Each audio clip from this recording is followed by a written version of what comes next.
फिर सोनिया को कमान। नमस्कार, बात मुद्दे की में आपका स्वागत है। मैं हूं राजेश सक्सेना। कांग्रेस वर्किंग कमेटी के बैठक में एक बार फिर सोनिया गांधी को 1 साल के लिए कांग्रेस का अंतरिम अध्यक्ष चुन लिया गया। इससे पहले जिस तरह से तमाम तरह की चीज़ें सामने आई, घमासान भी कहें, अलग अलग बयान भी कहें, ये भी कहा गया कि कांग्रेस 2 फाड़ होती दिख रही है, लेकिन अंततः जो निष्कर्ष निकला, जो फैसला हुआ, वो यही कि सोनिया गांधी को एक बार फिर 1 साल के लिए अंतरिम अध्यक्ष की कमान दे दी जाए। आज इसी मुद्दे पर हम बातचीत करेंगे। इससे पहले हम चर्चा शुरू करें, उससे पहले इसी से जुड़ी ये रिपोर्ट हम आपको दिखाते हैं।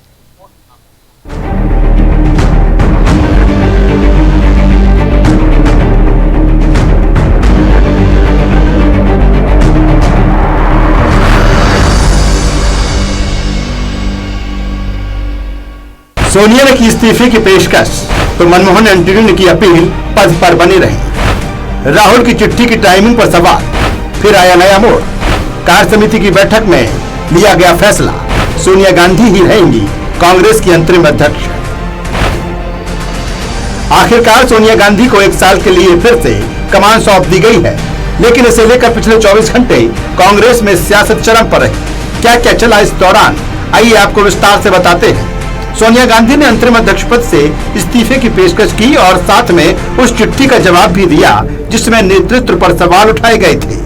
इसके बाद कांग्रेस समिति 2 भागों में बंट गई। एक तरफ गांधी परिवार के समर्थन में लोग दिखे तो दूसरी तरफ बागी नेताओं ने भी अपने तेवर सख्त अख्तियार कर खुली चुनौती दे दी।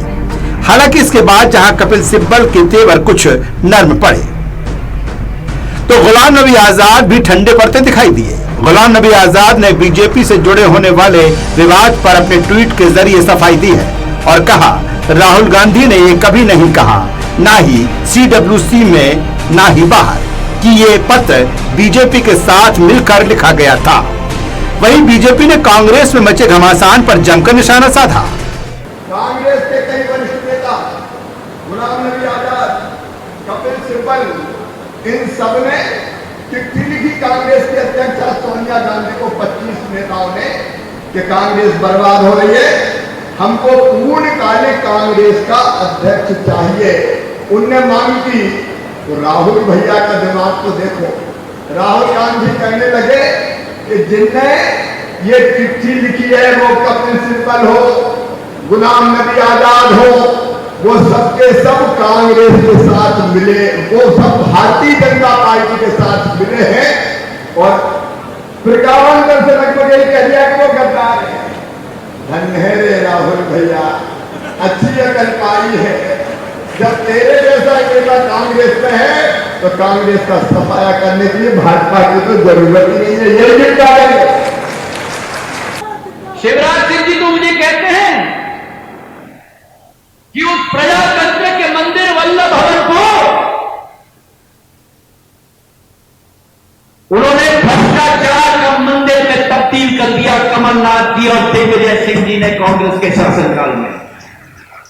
कांग्रेस के लोगों को समझ लेना चाहिए कि कांग्रेस वो विद्यालय है कि आप कितना भी अच्छा पढ़े स्टूडेंट उस विद्यालय में, फर्स्ट तो हेडमास्टर साहब का बच्चा ही आएगा।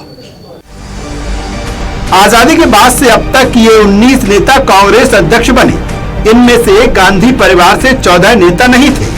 हालांकि ये आंकड़ा इशारा तो करता है कि कांग्रेस में नेहरू गांधी परिवार से सिर्फ 5 ही नेता थे जिन्होंने कांग्रेस की बागडोर संभाली। इससे पहले भी कई बार ऐसे हालात बने हैं कि कांग्रेस को गांधी परिवार से हटके देखने की कोशिश की गई, पर अंत में पार्टी में यही फैसला हुआ कि गांधी परिवार से ही अध्यक्ष पद पर कोई रहे। 1998 में सोनिया गांधी कांग्रेस अध्यक्ष बनी और फिर 19 साल बाद राहुल गांधी को पार्टी की कमान सौंपी गई। 2 साल तक राहुल पार्टी अध्यक्ष रहे और लोकसभा में हार के बाद राहुल ने इस्तीफा दे दिया। खैर, अब फिर CWC की बैठक में फैसला हुआ कि सोनिया गांधी कांग्रेस की अंतरिम अध्यक्ष बनी रहेंगी। पर जिस तरह से कांग्रेस में गांधी परिवार के खिलाफ बिगुल बज रहा है और पार्टी के नेताओं पर बीजेपी से साठगांठ के आरोप लग रहे हैं, ऐसे में राजनीतिक पंडित पार्टी के भविष्य पर सवाल उठा रहे हैं। News world desk.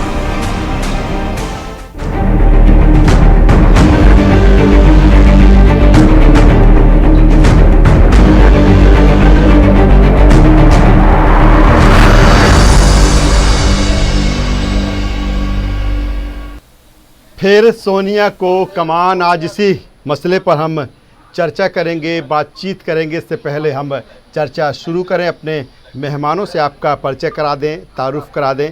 हमारे साथ में हैं वरिष्ठ पत्रकार शिव अनुराग पटेरा जी। शिव अनुराग जी, बहुत स्वागत करते हैं आपका। हमारे साथ में हैं गोविंद मालू जी, बीजेपी के वरिष्ठ नेता और प्रवक्ता, आपका भी स्वागत करते हैं।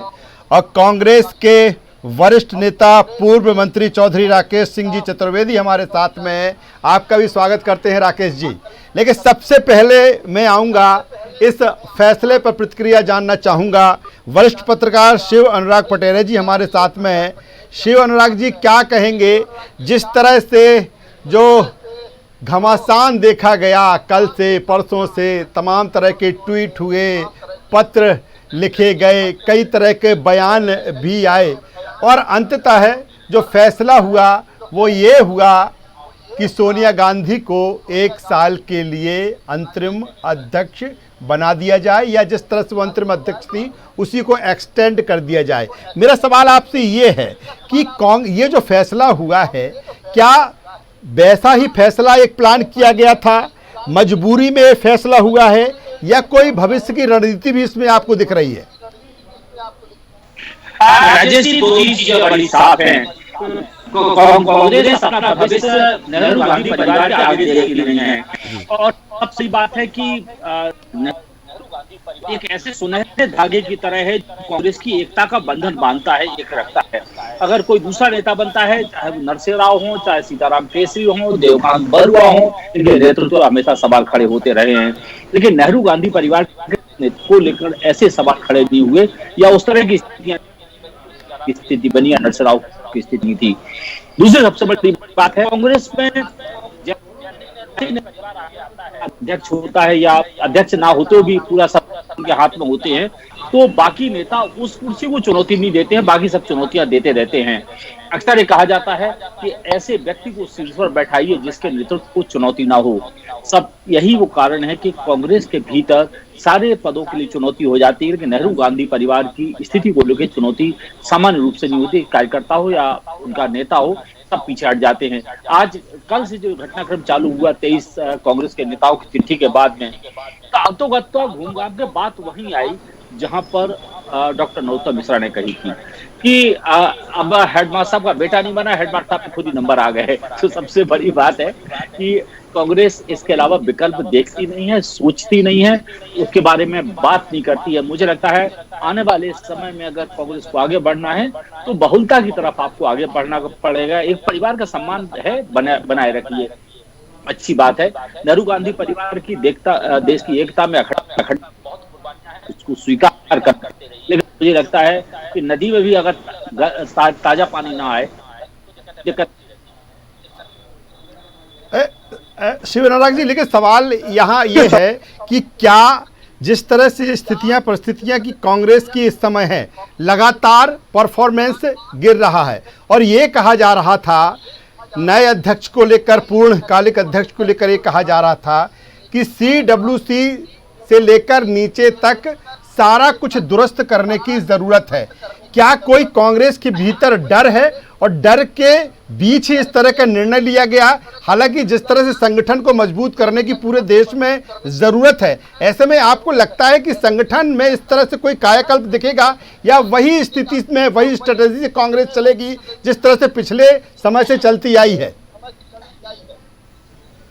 देखिए राजेश जी, कांग्रेस यथास्थिति बात की पोषक मुझे लगती है, यथास्थिति को बनाए रखना चाहती है। नेतृत्व के बारे में मध्य प्रदेश कम से कम 30 सालों से 2-3 बड़े नेता हैं, चाहे वो दिग्विजय सिंह जी हो, चाहे वो कमलनाथ हो। तो मुझे लगता है कांग्रेस हमेशा आउट ऑफ द बॉक्स जाके खेल खेलने की। दूसरा, दिल्ली में भले यूपीए मुख्यमंत्री माफ कीजिए प्रधानमंत्री मनमोहन सिंह जी रहे हों, लेकिन सत्ता की जो है यूपीए के चेयरपर्सन के तौर पर सोनिया गांधी रही थी। और कांग्रेस उन्हें लगता है कि नेहरू गांधी परिवार के अलावा अगर कोई व्यक्ति बनाया गया तो कांग्रेस की एकता और अखंडता खतरे में पड़ सकती है। खतरे में पड़ेगी या नहीं पड़ेगी, मुझे लगता है कि घर बैठने से रास्ते पार नहीं होते और तूफानों से बिना भिड़े हुए आपके आगे मंजिलें आप नहीं पाते हैं। तो मुझे लगता है कांग्रेस को आज नहीं तो कल विकल्पों के बारे में जरूर सोचना पड़ेगा, जरूर बात करना पड़ेगी। और क्योंकि अगर आप अपनी असफलताओं से, अपनी गलतियों से नहीं सीखेंगे, पिछले 15 सालों में कांग्रेस को जिन दिक्कतों का सामना करना पड़ा, मुझे लगता है कोई ना कोई एक फॉर्मूला, एक सिस्टम, एक तरीका आपको तलाशना पड़ेगा जिसमें एक नई लीडरशिप के लिए जगह बराबर बनी हो। ऐसा ना हो कि घूम फिर के तीनों लोगों के बीच घूमती रहे सोनिया गांधी, राहुल गांधी और फिर प्रियंका गांधी। तो मुझे लगता है कांग्रेस को इससे बाहर निकल के भी देखना चाहिए। काफी अहम बात शिव अनुराग पटेल जी कह रहे हैं। चौधरी राकेश सिंह चतुर्वेदी हमारे साथ में हैं। राकेश सिंह जी, जिस तरह से हमारे वरिष्ठ पत्रकार शिव अनुराग पटेल जी कह रहे हैं, जरूरत एक अटैकिंग बैटिंग की इस समय कांग्रेस को है। जिस तरह से कांग्रेस की स्थिति पूरे देश में है, लगातार एक के बाद एक चुनाव हारना, फिर लोकसभा में जो कुछ परफॉर्मेंस रहा है, लेकिन एक बार फिर आपको लगता है कि कांग्रेस वही रक्षात्मक खेलती हुई दिख रही है, डिफेंसिव खेलते दिख रही है। एक जो बड़ा निर्णय यहाँ होना चाहिए था वो नहीं हुआ, क्योंकि वो तमाम सारे नेता, अगर मध्य प्रदेश के लीडरों की भी हम बात करें तो दिग्विजय सिंह भी कह रहे थे, अरुण यादव भी कह रहे थे, जीतू पटवारी भी कह रहे थे कि राहुल गांधी को कमान सौंपी जाना चाहिए। लेकिन एक बार फिर सोनिया गांधी, क्या स्ट्रेटेजी, चूंकि आप बेहतर तरीके से कांग्रेस को समझते हैं, क्या भविष्य के लिए रणनीति है सोनिया गांधी को लेकर? अब अनुराग पटेरिया जी को सुना, वर्तमान परिस्थितियां कांग्रेस की जो है वो एक अलहदा विषय है, लेकिन नेतृत्व के ऊपर सवाल उठाने की मान पटेरिया जी ने ये कहा कि 10 वर्ष तक मनमोहन सिंह जी प्रधानमंत्री रहे, लेकिन आइडियोलॉजी यूपीए की चली और यूपीए चेयरपर्सन जो थी उनकी आइडियोलॉजी चली, उनके विवेक से काम हुआ और देश ने तरक्की की। जब सोनिया गांधी जी यूपीए की चेयरपर्सन थी तभी देश में आर्थिक क्रांति आई और इस बात को हमें स्वीकार करना चाहिए कि सोनिया जी का नेतृत्व चाहे परोक्ष रूप से हो लेकिन देश के हित में रहा, आर्थिक रूप से देश के हित में रहा। उनके नेतृत्व में कोई उंगली नहीं उठाई जा सकती। जहां तक राहुल जी की बात कर रहे हैं, पिछले कुछ दिनों से मैं देख रहा हूं कि भारतीय जनता पार्टी के पेट में दर्द हो रहा है। जब से Rahul ji point two point बोलना शुरू किए हैं, बीजेपी ने एक बार भी पटेरिया जी एक विषय पे, चाहे उनके प्रवक्ता रहे हो, मैं सुनता रहता हूं, और प्रधानमंत्री जी तो कभी बोलने की हिमाकत ही नहीं करते किसी विषय पे जवाब देने की। आप देखिए, जो विषय उठाए हो, चाहे गलवान घाटी का उठाया हो, चाहे चीन का उठाया हो, चाहे आपका अन्य विषय उठाए हो, ये सारे विषय जब चाहे अप्रवासी मजदूरों का उठाया हो, भारतवर्ष में इतनी बड़ी सरकार फेल हुई देश में, जहां लाखों मजदूर जमीन पे पैदल चले, पैरों में छाले पड़ गए और राहुल गांधी अपने घर से निकल के सड़क पे आए उनसे बात करने। और अफसोस है ये राजेश जी कि बीजेपी के कोई भी प्रधानमंत्री और मंत्री जमीन पर उतर के नहीं आए उनकी व्यवस्था करने, उनका हाल देखने। बीजेपी के पेट में दर्द है, उनको लग रहा है कि राहुल गांधी के नेतृत्व में परिपक्वता है और उन्होंने ऐसे मुद्दे उठाए हैं जिनका बीजेपी के पास कोई जवाब नहीं है। आज तक इस बात का उल्लेख नहीं कर पाए कि हमारी जमीन पे चाइना ने कब्जा किया कि नहीं किया। आज भी अगर चाइना की फौज कहाँ है और किस जगह स्थित है, और वो प्रधानमंत्री, इतना कमजोर प्रधानमंत्री भारतवर्ष का, जो चीन का नाम लेने से डरता हो, हम क्या देश को माने? मजबूत माने? हम बहुत कमजोर मानते हैं कि हमारे इस 130 करोड़ देश का प्रधानमंत्री अपने दुश्मन का नाम लेने से डर रहा है, चीन का नाम लेने से डर रहा है और विरोधी दलों से बिना कोई कंसल्ट किए कोई भी निर्णय कर रहे हैं।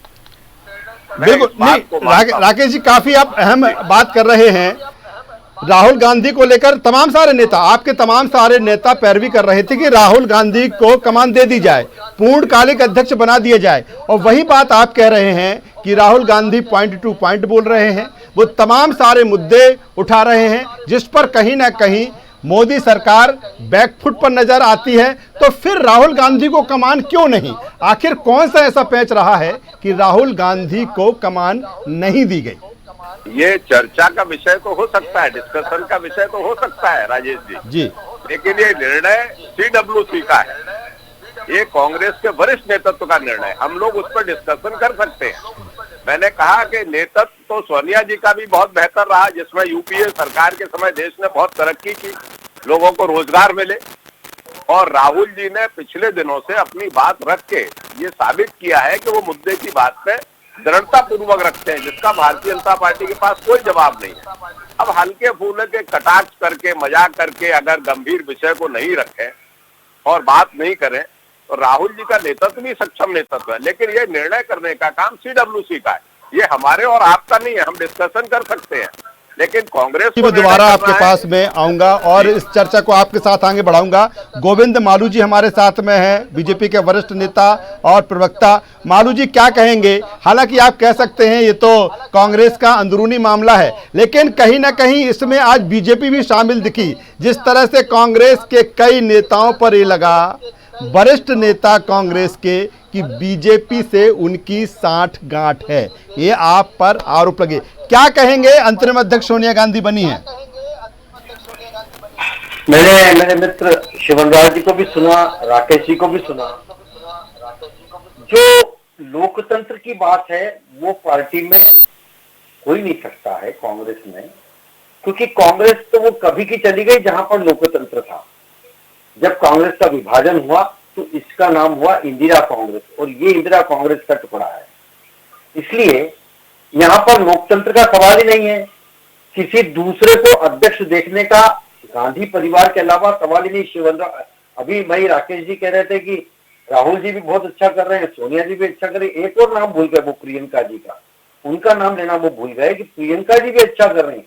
मतलब सभी अच्छे हैं, और ये तो केवल लोगों का ध्यान बांटने के लिए, हमारे आंतरिक संघर्ष को वापस कैसे उसको हम रिपेयर करके दिखाएं कि आत्महत्या, ये प्लांट मर्डर, ये तो ये जाने कांग्रेस के लोग। लेकिन हमें एक अच्छे विपक्ष से उम्मीद थी कि वो कुछ अच्छी बात करेंगे, अच्छे रचनात्मक विपक्ष की भूमिका निभाएंगे, लेकिन वो खुद ही बीमार हैं। क्या करेंगे? 18 साल 17 साल अध्यक्ष, 18 साल अध्यक्ष रहने के बाद में फिर वापस अंतरिम अध्यक्ष। इसलिए अंतरिम अध्यक्ष एक बार और बनाया क्योंकि अब जो बनेगा वो अंतिम अध्यक्ष ही हो गया कांग्रेस का, क्योंकि अब ये गाड़ी चलने वाली नहीं है। जहां तक भारतीय जनता पार्टी का सवाल है, हमें इनके आंतरिक लोग इस सारे युद्ध से, इस सारे क्रियाकलाप से, और इस सारे एपिसोड से, और इस सारे जो इन्हों कथानक रचा है, या जो ये जो मंचन हुआ है, इससे हमारा कोई सरोकार नहीं। लेकिन आप जो कह रहे हैं कि भारतीय जनता पार्टी का इसलिए सरोकार है कि भारतीय जनता पार्टी से उनके संबंध है, तो वो उन पर आरोप लगाया। पहले तो कांग्रेस आरोप लगाती थी हर काम में आरएसएस का हाथ है, अब अपने ही नेता को कह रहे हैं कि भारतीय जनता पार्टी के साथ मिले हुए हो। तो इसका मतलब हमको समझ लेना चाहिए कि कांग्रेस के अंदर कितनी संवादहीनता है, कितना कम्युनिकेशन गैप है, और कितना तानाशाही का आलम है। तो ये तो अंदर इनके यहाँ कोई लोकतंत्र की बात नहीं, चाहे सीडब्ल्यूसी हो, चाहे आईडब्ल्यूसी हो, चाहे कुछ हो जाए, उससे कोई मतलब नहीं है। इनको तो वो एक सूत्री जो इनके पास स्क्रिप्ट लिखी हुई है वही बोलना है, इससे इतर कोई बात करनी नहीं है। चाहे राहुल जी कुछ कहें, चाहे सोनिया जी कुछ कहें। जब राहुल जी फेल हुए तो सोनिया जी आई, सोनिया जी फेल हुई तो राहुल जी आए, फिर सोनिया जी फेल हुई तो फिर वापस कवायद चली कि कौन आना चाहिए। फिर कुछ युवाओं लोगों ने कहा कि राहुल जी को लाना है, फिर राहुल जी पीछे हो गए। यानी ये तो नाटक, जो नौटंकी है, ये कांग्रेस की लोकतंत्र शिवराज पटेरा जी के पास में आता हूं। लिमिटेड है, क्योंकि मध्य प्रदेश में देखिए कमलनाथ जी सब कुछ है, कमलनाथ जी नेता प्रतिपक्ष, कमलनाथ जी मुख्यमंत्री, कमलनाथ जी प्रदेश अध्यक्ष, कमलनाथ जी सचेतक, और कमलनाथ जी मंत्री, सब कमलनाथ जी। क्योंकि ये तो प्राइवेट लिमिटेड कंपनी, फ्रेंचाइजी यहाँ बांट दी, एक फ्रेंचाइजी पंजाब में बांट दी, एक फ्रेंचाइजी असम में बांट दी। इसलिए कांग्रेस से के पास में, शिवराज पटेरा जी के पास में आता हूँ। कोई उम्मीद की नहीं जा सकती। शिवनाथ जी, जिस तरह से अब ये तो फैसला हो गया कि 1 साल के लिए सोनिया गांधी आंध्र अध्यक्ष रहेंगी, क्या लगता है कि अब संगठन में कुछ अमूलचूल बदलाव पूरे देश में दिखेगा? क्योंकि ये कहा जाता है कि संगठन स्तर पर अभी बहुत काम करने की जरूरत है। दूसरा, जिस तरह से राकेश जी आइडियोलॉजी को लेकर बात कर रहे थे और आइडियोलॉजी को लेकर ही जिस तरह से सवाल उठ रहे कि कांग्रेस की जो एक विचारधारा रही है, कहीं ना कहीं अब उस ट्रैक से कांग्रेस उतरी है। हिंदुत्व का एजेंडा जिसको लेकर तमाम तरह के सवाल बीजेपी पर उठते थे, क्या अब आगामी समय पर उसी रोड पर, उसी एजेंडे पर कांग्रेस दिखेगी, या क्या किस तरह का बदलाव आप देखेंगे कि कोई बदलाव दिखेगा सोनिया गांधी के दोबारा अंतरिम अध्यक्ष बनने के बाद? देखिए, सबसे बड़ी बात है कि कांग्रेस को बदलाव करना ही होगा। अगर कांग्रेस को सरवाइव करना है तो आपको आगे बढ़ना पड़ेगा। नदियों और तालाबों में यही फर्क होता है। नदियां हमेशा नए पानी के साथ होती हैं और लगातार बढ़ती चली जाती हैं। जिन तालाबों में पानी इकट्ठा हो जाता है उनमें दिक्कतें पैदा होती हैं। सबसे बड़ी बात है कि कांग्रेस को अपने ठिकानेदारी से मुक्ति पाना पड़ेगी। कांग्रेस किसी की जागीर नहीं है। मुझे लगता है देश में एक ऐसी पार्टी जिसको सक्रिय, सशक्त और एक सक्षम पार्टी होना चाहिए। कभी आप सत्ता में हो, कभी आप सत्ता में हो। जिस तरह राममनोहर लोहिया कहते थे, प्रजातंत्र की रोटी दोनों तब से बढ़िया स्थिति है। तो अच्छी सेक्टर के लिए कांग्रेस का भी मजबूत होना मुझे लगता है बहुत जरूरी है। सबसे बड़ी दिक्कत यह है कि कांग्रेस के कुछ ठिकानेदार अच्छे लोगों को उपयोग नहीं आने देते हैं। राकेश सिंह जी के सामने भी तमाम तरह की समस्याएं खड़ी कर दी गई हैं। मध्य प्रदेश में सबसे बड़ी बात है कि मेरी है, मेरी पार्टी, मेरी जागीर है। ये पूरे देश में जागीरों में बटी हुई पार्टी और जागीरों से कांग्रेस को मुक्त होना पड़ेगा। न्यू लीडरशिप, नए ब्लड के साथ में, नए नेतृत्व के साथ आपको आगे बढ़ना पड़ेगा। जैसा मालू जी ने बहुत ही बढ़िया डिफाइन किया है, एक ही व्यक्ति मुख्यमंत्री, एक ही व्यक्ति नेता प्रतिपक्ष, एक ही व्यक्ति कांग्रेस अध्यक्ष, एक ही व्यक्ति सचेतक। मुझे लगता है 6 लोगों से अगर आप सामुदायिक नेतृत्व के साथ जोड़ते तो मुझे लगता है बेहतर हो सकता है। नौजवान नेतृत्व को आगे आने दीजिएगा, उस नेतृत्व को आने दीजिएगा जिसके पास अपने सपने हैं और जिनके पास अपने भी हैं। सबसे बड़ी बात है, कांग्रेस को आउट ऑफ द बॉक्स जाके खेलना पड़ेगा। अगर आउट ऑफ द बॉक्स आप नहीं जाएंगे तो भाजपा का मुकाबला आप नहीं कर पाएंगे। भाजपा अकेली नहीं है, भाजपा एक विचार का प्रवाह है और उसके पास एक बड़ा विचार परिवार है। तो उससे निपटने के लिए आपको अपना संगठन मजबूत करना पड़ेगा, अपने लोगों को मजबूत करना पड़ेगा। और अगर कांग्रेस ऐसा करती है तो निश्चित तौर पर एक ताकतवर पार्टी के तौर पर खड़ी होगी। अब देखिए, 23 नेताओं ने सवाल खड़े किए, आपने उन सवालों के जवाब भी नहीं दिए और फिर चुप्पा चुप्पी उन्होंने कहा हमने ऐसा नहीं कहा था, हमने ऐसा नहीं किया था, मुद्दे गायब हो गए। मुझे लगता है जो मुद्दे उठाए गए थे कांग्रेस को उसको एड्रेस करना चाहिए और हमेशा नए नेतृत्व पर भरोसा आप करेंगे तो आगे बढ़ेंगे, अन्यथा आप दिक्कत पर फंसते चले जाएंगे। चलिए राकेश जी, क्या कहेंगे जिस तरह से शिवनाथ पटेल जी कह रहे हैं या जो मालू जी ने बात कही है, कैसे अच्छे लोग आगे आएंगे? जैसे ही कोई बात अपना रखना चाहता है लेकिन उचित प्लेटफॉर्म नहीं है, संवादहीनता, मिसकम्युनिकेशन है और यही कारण है कि कांग्रेस में जिस तरह से परिस्थितियां मध्य प्रदेश में देखी गई कि एक साथ इतने बड़े संख्या में जो नेता हैं, जो विधायक रहे वो कांग्रेस छोड़कर बीजेपी में आ गए और जो कुछ 23 आज नेताओं ने कहा, क्या लगता है कि आगे कुछ ऐसी व्यवस्था देखने को मिलेगी कांग्रेस में कि कम्युनिकेशन बढ़े, संवाद बढ़े और कांग्रेस पिछली गलतियों से सबक ले? क्या आपको लगता है आगे किस तरह की रणनीति कांग्रेस की होने वाली है? राजेश जी, मैं तो अक्षर से शिवनाथ पटेरिया जी की बात का समर्थन करता हूँ। उन्होंने कांग्रेस के लिए बहुत हितकर मुद्दे उठाए, हितकर बात की है और निश्चित रूप से कांग्रेस में अगर डिस्कशन हो, ये सारे निर्णय लिए जाएं, नए लोगों को आके मौका दिया जाए तो कांग्रेस बहुत मजबूती से और उभर के आएगी। मैं थोड़ा सा आपका समय लेना चाहता हूँ। आदरणीय मालू जी ने बहुत सी बातें कही, अपने बारे में कम, कांग्रेस के बारे में ज्यादा, और वही रोना पुराना उनका कि सोनिया गांधी, राहुल गांधी, प्रियंका गांधी, और कहा लोकतंत्र नहीं है। अगर कांग्रेस में लोकतंत्र नहीं होता मेरे भाई तो इस तरीके से डिस्कशन नहीं होता। मैं भाजपा में रह आया हूँ, मुझे मालूम है कि कहाँ बिल्ली बंधी है और कौन से पिंजरे में है। आप क्या कर पाते हो मुझे मालूम है और पिंजरे से कब मुक्त हो पाएगी भाजपा इस देश में नहीं मालूम कि कब आप स्वतंत्र हो पाओगे। इस देश को कब तक आप अपनी जो आइडियोलॉजी। राकेश जी, आज तो कांग्रेस के बारे में विमर्श चल रहा है। आप सुन आज तो तो ले कांग्रेस बाबू के साहब। बारे में है सारा मामला, भारतीय जनता आप सुन पार्टी तो कहाँ ले। से आ गई? अरे आप सुन तो ले श्रीमान जी। अरे हम सुन रहे हैं, पर कांग्रेस के बारे में जो डिस्कशन है, जो मुद्दा है, वो कांग्रेस पर है। हम इस मैं पर बाद में उसकी बात डिस्कस का करेंगे कभी। मैंने सहमत कांग्रेस की हुआ बात उस बात करिए, से। कौन सा लोकतंत्र, कौन सी तानाशाही और कौन सा वाद है? मैं शिवनराज पटेरिया जी की बात को अक्षर से पूर्ण मान रहा हूं, उन्होंने जो सुझाव दिए हैं, लेकिन आपकी जो पीड़ा निकल के आई है वो विषाक्त आइडियोलॉजी जो पिंजरे में बंद है। आप लोकतंत्र की हमारी बात तो करो, खुली मुझे है। तो बड़ी हंसी आती है। हमारी तो खुली विचारधारा है, और नहीं, कदापि नहीं है, मैं तो रहा हूँ खुली विचारधारा है। देखिए, वो तो इस विचार को स्वीकार करने वाला व्यक्ति चाहिए। ये वो कुछ चाबी वाले पुतले हो जो मैं भर दी जाती है, व्यक्तिगत कारणों में नहीं जाना चाहता राकेश जी, मैं आपकी पीड़ा के साथ हूँ, आपसे व्यक्तिगत कारणों में नहीं जाना चाहता, लेकिन एक विचार परिवार है, उसके पीछे आइडियोलॉजी है, कोई व्यक्ति नहीं है। यहाँ इंदिरावाद है, गांधीवाद को पीछे छोड़ा है आप। अरे इंदिरावाद चाहे इंदिरावाद हो, चाहे गांधीवाद हो, चाहे नेहरूवाद हो, ये देश के लिए लड़े हैं, पीछे छोड़ दिया, देश को आगे बढ़ाया है। इंदिरावाद है, ये फांसीवाद नहीं है, अधिनायक माफ करिए, फांसीवाद नहीं है, ये तानाशाही नहीं है, ये एक तंत्र राज्य नहीं है, ये दो लोगों की पार्टी नहीं है। उसके बाद ये छोटी दाढ़ी और बड़ी दाढ़ी मिलकर जो देश को बर्बाद कर रहे हैं, ये वो पार्टी नहीं है। देश को तो बर्बाद कर चुके कांग्रेस के लोग। आप बीच में अगर इंटरप्रिटेशन करेंगे तो दिक्कत जाएगी मालूम साहब। हम विषय पे बात आप तो करें। कांग्रेस पर बात करिए। मैं कांग्रेस पे बात करूं, आप भी कांग्रेस पे बात करो।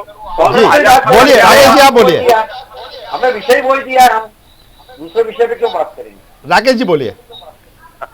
मैं ये अनुरोध कर रहा हूं जी। कि ये बात सत्य है कि वर्तमान समय में कांग्रेस को डिस्कशन करना चाहिए राजेश जी उन सारे मुद्दों पर, लेकिन कांग्रेस की लीडरशिप का अगर कोई सवाल उठाए तो इनके पेट दर्द क्यों होता है? कांग्रेस के जो लीडरान हैं, आप 70 वर्षों में देख लें, देश ने जिसमें आजादी दिलाई, देश ने जिसमें संघर्ष किया, आप क्या मुकाबला 1971 का आप आजादी का मुकाबला करोगे? बांग्लादेश आजाद करवाया, वो लोह पुरुष थी, लोह महिला थी इंदिरा गांधी।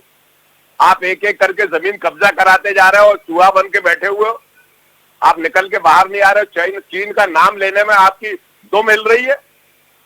आप तो बड़े निर्णय लीजिए, आप देश की जनता को। नेहरू जी ने जितनी जमीन थी वो इतिहास में दर्ज है। चलिए मालू जी, चलिए मालू जी से जवाब लिए लेते हैं। राकेश जी दोबारा जाऊंगा। मालू जी क्या कहें? मालू जी जी मालू जी बोलिए। हाँ बताइए। मेरा ये कहना है, राकेश जी जिस तरह से सवाल खड़े कर रहे हैं और कह रहे हैं कि पेट में दर्द बीजेपी के उठता है, आखिर ऐसा क्या है? या यही वजह है कि पेट में दर्द होता है फिर आप सब ही जाग जाते हो कि कैसे अब कांग्रेस को नुकसान पहुंचाना है? हम तो एक अच्छे विपक्षी दल के रूप में कांग्रेस को देखना चाहते हैं, वो नहीं बनना चाहती तो हमें कोई आपत्ति नहीं। उनका स्थानापन्न तृणमूल कांग्रेस, शरद पवार की कांग्रेस, समाजवादी पार्टी, बसपा ने ले ली है जगह, उनको चिंता करने की जरूरत नहीं। कांग्रेस तो सिमट गई है। उनको इस बात में चिंता करना चाहिए कि हम सिमटे क्यों हैं, हम 42-52 में क्यों उलझ गए हैं, हम 3 राज्यों में क्यों उलझ गए हैं। हमारी चिंता थोड़ी है, तो इनकी चिंता है। ये अगर आगे बढ़ेंगे तो हमें नुकसान है, हम क्यों चिंता करेंगे? हम तो चाहेंगे कि कांग्रेस रसातल में क्या चली जाए, हम तो चाहते हैं इसका विघटन हो जाए जो गांधी जी चाहते थे। तो कुल मिलाकर के, और कांग्रेस एक कुनबा है, कांग्रेस एक अधिनायकवादी संगठन है। कांग्रेस ये ओरिजिनल कांग्रेस नहीं है, वो संगठन कांग्रेस थी निजलिंगप्पा, कामराज, मोरारजी भाई की, उसका विलय जनता पार्टी में हो गया। ये इंदिरा कांग्रेस है। ये सत्ता कांग्रेस के बाद फिर उसका विभाजन हुआ। वर्टिकल कितने विभाजन हुए? आज हमारी पार्टी का कभी विभाजन नहीं हुआ। हम विचार से बंधे, आप विचार से नहीं व्यक्ति से बंधे, इसलिए इतर देखते नहीं। सोनिया गांधी, राहुल गांधी, राहुल गांधी, सोनिया गांधी, और फिर आ गए तो प्रियंका गांधी, उनके भी कोई बाल गोपाल हो गए, उनका नाम आ जाएगा। देखिए ये प्राइवेट लिमिटेड कंपनी कहाँ मर गई आत्मा कांग्रेस के कार्यकर्ताओं की, मुझे तो ये समझ में नहीं आता है। इतने अच्छे कार्यकर्ता, आजादी के बाद के संघर्षरत कार्यकर्ता तमाम तरह के हैं, लेकिन कुल मिलाकर यही है कि अब सोनिया गांधी एक बार फिर अंतरिम अध्यक्ष बनी है। उम्मीद की जाना चाहिए कि उनके नेतृत्व में जो तमाम तरह के सवाल कांग्रेस को लेकर उठ रहे हैं, भविष्य में कांग्रेस समझेगी और एक ठोस रणनीति के तहत आगे बढ़ेगी। और जो तमाम तरह की चीज़ें या शिवराज पटेल जी कह रहे हैं या फिर बहुत सी चीज़ों को राकेश जी ने भी स्वीकार किया है, देखना होगा कि कांग्रेस अब कैसे आगे बढ़ती है। हमारी चर्चा में हमारे साथ गोविंद मालू जी, चौधरी राकेश सिंह जी, शिवराज पटेल जी, आप तीनों का बहुत बहुत शुक्रिया। तो कुल मिलाकर सोनिया गांधी अब अंतरिम अध्यक्ष है और जो अटकलें लग रही थी कि आखिर कौन अध्यक्ष होगा, क्या पूर्णकालिक अध्यक्ष होगा या अंतरिम अध्यक्ष होगा, तस्वीर अब सामने है। सोनिया गांधी के हाथ में एक बार फिर बागडोर, तमाम तरह का घटनाक्रम, तमाम तरह की उठापटक भी देखने को मिली। ये भी कहा गया कि कांग्रेस दो फाड़ होती हुई नजर आ रही है, लेकिन जिस तरह से गांधी परिवार के साथ कांग्रेस खड़ी है, उससे लगता है कि जो उठापटक थी या जो घमासान था वो फिलहाल अब शांत है और सोनिया गांधी के नेतृत्व में ही सारे नेताओं ने विश्वास किया है। देखना होगा आगे किस तरह से कांग्रेस अपने आप को स्टैंड करती है। आज की चर्चा में बस इतना ही। न्यूज़ वर्ल्ड पर खबरों का सिलसिला लगातार जारी है। अब बने रहिए हमारे साथ। नमस्कार।